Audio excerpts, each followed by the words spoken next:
We are again here with Ines speaking on cherry today. And Ines, can you address the importance of the cherry industry in the Pacific Northwest? Yes, just like the apple industry, our cherry industry reaches from the Canadian border all the way to the Oregon border. So we have a lot of cherry acreage. It's a little bit less than the apples. It's about 43,000 acres. That translates to about 17,000 hectares.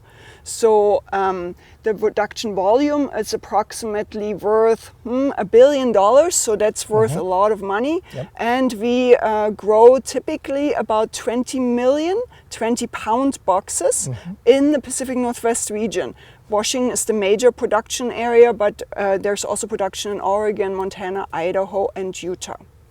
Perfect. And what about the variety? So because there are a lot of variety, but which are the ones that are the core of our industry? Sure. Most of our production is what you would call dark sweet cherries.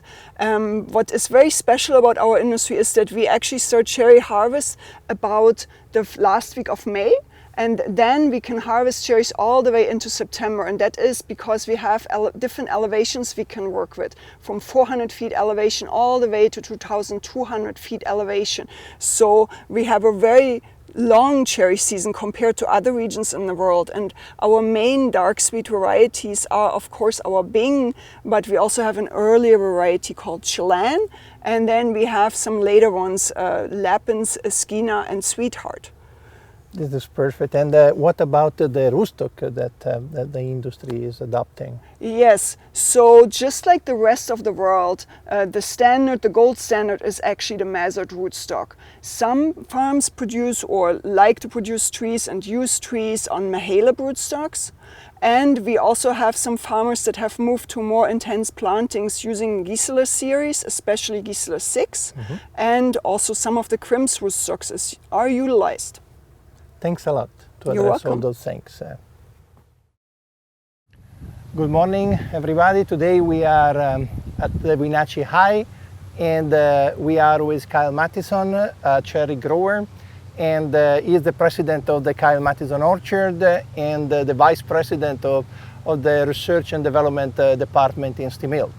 And he's also being named King Cherry in 2008. Yeah. Okay, so he's really an expert of cherry. And we are here to visit your farm that is very famous because it got different elevation, correct? And can you tell us what is the division among the different crop?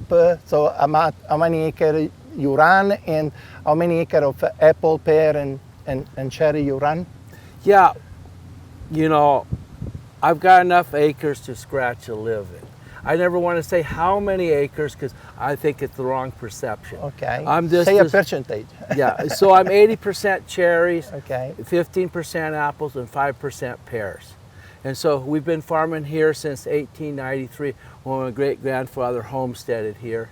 And so we've, for over 100 years, been scratching this dirt trying to make a living on this hill. And that's where, what we found is the cherries were the ones that are the crop that, you know, did the best. And so we kept planting more cherries. And right now we're at around 1,500 foot elevation, my lower elevation. The river down there is at 600 foot. And so, you know, we're 900 foot above the Columbia River. And here we can look at the cherries that we have hanging on the trees. This here is a black pearl variety, which is kind of an early variety. We had sweethearts at this elevation, but you know, the average return was about 50 cents a pound for 4 years in a row, and we were going broke. And so I decided, well, I'm going to graft them over to something else. And I have to say, grafting is a patchwork. You don't really want to graft unless you don't have the cash. And when we were getting 50 cents a pound, I didn't have any money. And so, but at the same time, I wanted to see what the black pearls would do at this elevation. And so we grafted them over, and we have an open center tree, multi-leader, and we're just, I have to say, this is kind of a patchwork thing, because at that time in the business, it was a tough years when we were getting such low money for the cherries. And you mentioned multi-leader. So is the principal the main training system that you are using in your company? That's right. You know, we used to have a 4-liter system. Now I'm going to a 2-liter system. And we can show that as we get into the young trees. That we're trying to get more trees per acre. So, you know, these trees are about 216 trees an acre. And now we're wanting to plant more or less around 500 to 600 trees an acre. Okay. So we're 3 times closer. And I have to say, as we go higher elevation, the tree naturally is a smaller tree. And at the lower elevation, it's a much bigger tree. I have to say, it's easy to grow cherries at this elevation. But once you get above 3,000 feet, it is hard. And that we're learning about that. It's kind of a lot more climate differences and clay soils and difficulty too. But that's where we can grow cherries where the market's good. At this elevation, 1,500 foot, the market is usually flooded. That's the top of, you know, Babcock Ridge, Dufur, Brewster Heights. You know, a lot of lapins are planted up in Brewster. And so right now, this cherries that when they were sweethearts came out for the last couple weeks in July. So we decided, well, that doesn't work. And so we decided we're going to put an early variety and pick them before the 4th of July. So today is the 24th. We're going to start picking here tomorrow morning. It is great, and this brings us to the next question about rootstock. So, which rootstock you feel is the most important to grow tree in such high elevation? Well, I have to say, elevation is the key. So we had a lot of crimps 5 and 6, but we've had a lot of winter damage at that higher elevation. We find because the growing season is so short and the heavy soils are so heavy, cation exchange capacity of 32, clay soils, that we've gone to the most vigorous rootstock, the Mathison. So we found that at the higher elevations, it's more important to have more horsepower in that rootstock because the trees just don't have much of a chance to grow very far, grow very long because the growing season's so short. At the lower elevations, I think I'm going to keep going with Gisela 12 and probably I like Crimps 5.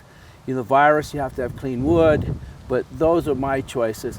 But that's because there's a lot of horsepower, a lot of heat units, but where you don't have those, you have to have the more horsepower. Thank you.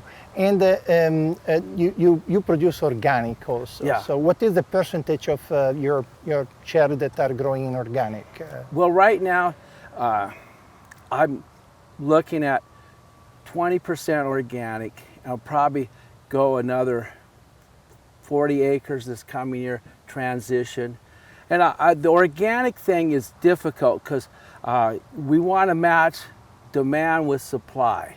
And we found that 6 years ago I had way more organic, but I didn't receive the money because we had oversupply and we had to sell them conventional. The retail's changing. Before, the retailer didn't want to carry 2 SKUs, an organic and a conventional. So now we're putting the organic in the clamshells, their own PLU, and we're trying to get the retailers to take 2. But it's where they take 2 organic of conventional and organic apple, it's not necessarily the case with cherries. And so it seems like as we're growing the market, we're going to grow more organic. So we're probably 20%, we'll probably go 25%. But as you get higher elevation, it's even more difficult.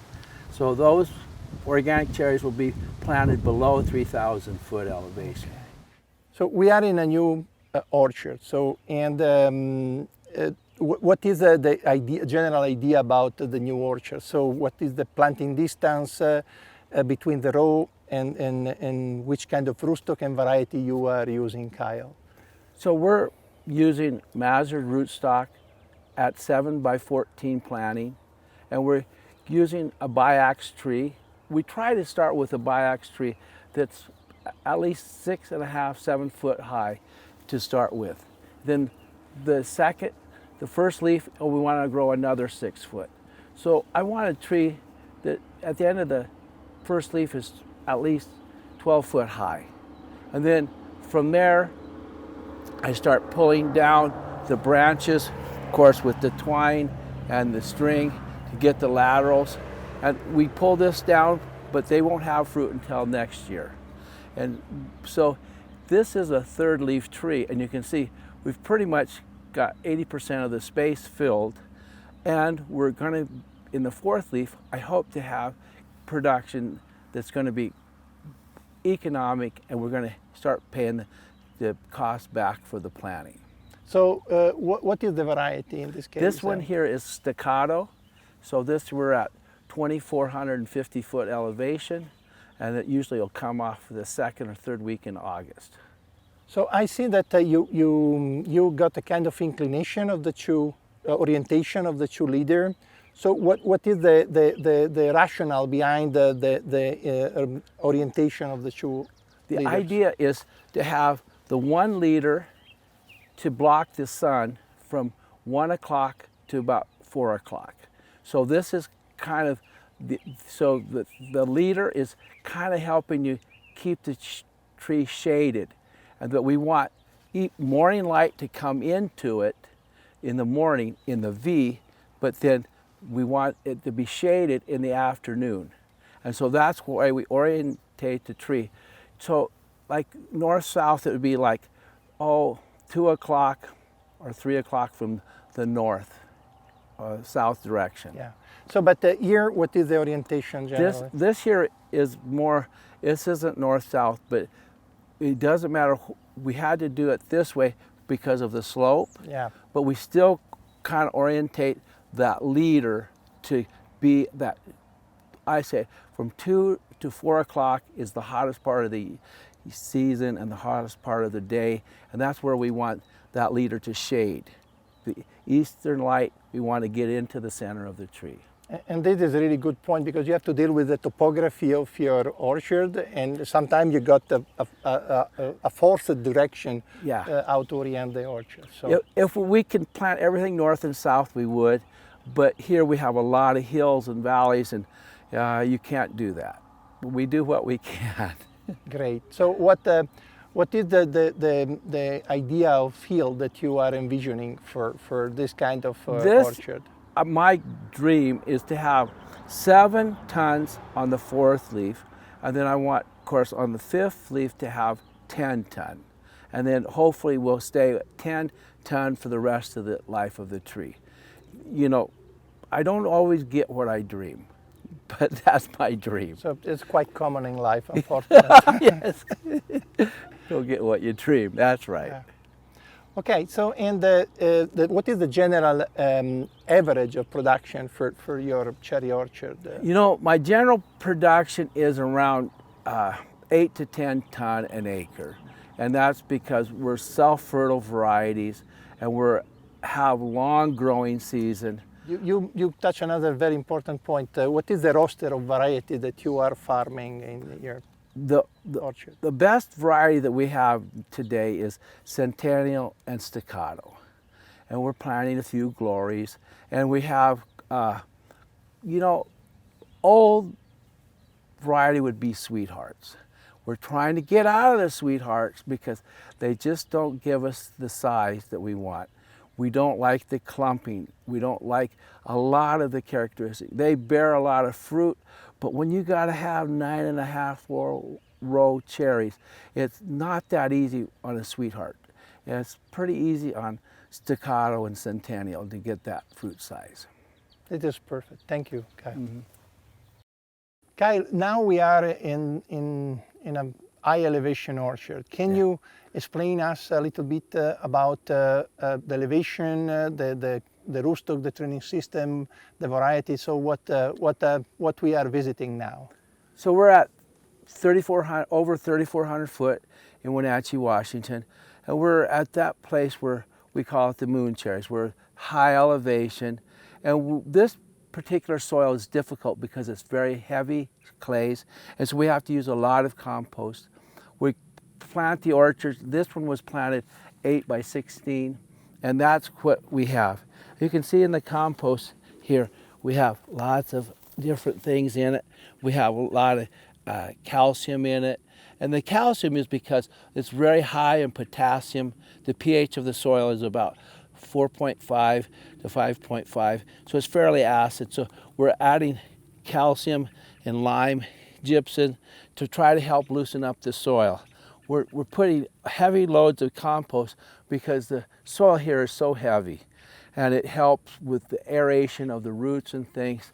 And the trees, they don't want to grow very much because it's kind of a short growing season up here.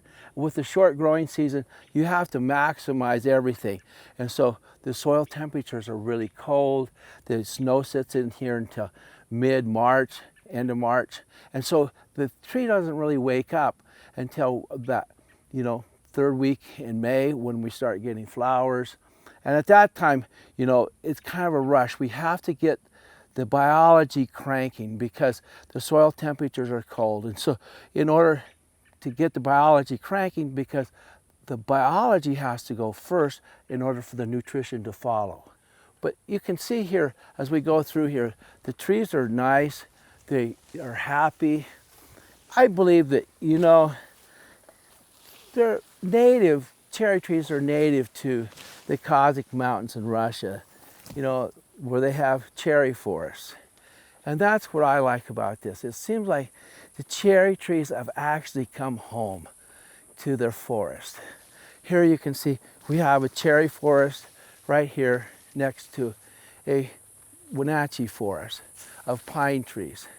And I think, when a cherry tree is in a forest, it's the happiest it's ever going to be. Kyle, I want to ask about how you differentiate your production of cherry compared to the commodity one. So what is your marketing strategy? Well, I have to say, we call it half mile closer to the moon.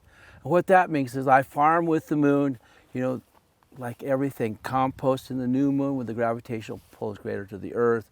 And when the lunar gravitational pull, I do more foliars. But it starts about the 1st of August. And the price of cherries then is about $24 a box. So I have 2 sons. I have Tate and Wes, and they're at the warehouse. Tate does the sales, and Wes runs this Stemilt. I'm blessed to have those. And Tate says, Dad, today we're going to start the moon cherry program. You're at 2,600 foot elevation. You're half a mile closer to the moon. And he says, today the box of cherries goes from $24 a box to $55 a box. So we are close to a pond, and we can see the elevation and we can see different zone of elevation. Can you point it out a little bit, the topography of this area? Sure. You look way down there, and that's Wenatchee and the Columbia River at 600 foot elevation. And you come over here, and that's where we're harvesting cherries today.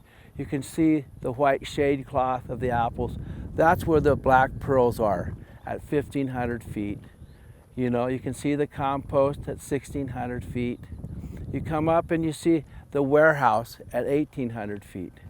Then you come up to this plateau here, and that's at 2,200 to 2,300 feet. Then there's a very big green orchard there at 24, 25, 2,600 feet. So every day, more or less, you have 2 days later for every 100 foot of elevation that you gain. Then you come over here, you can see where their sprayers are. That's at 2,800 feet. The reservoir here is at 3,000 foot. Then where we were up there, that's at 3,400 foot. And so you kind of realize, we have an irrigation system where we pump the water to a pond every 500 feet, and then we repump it.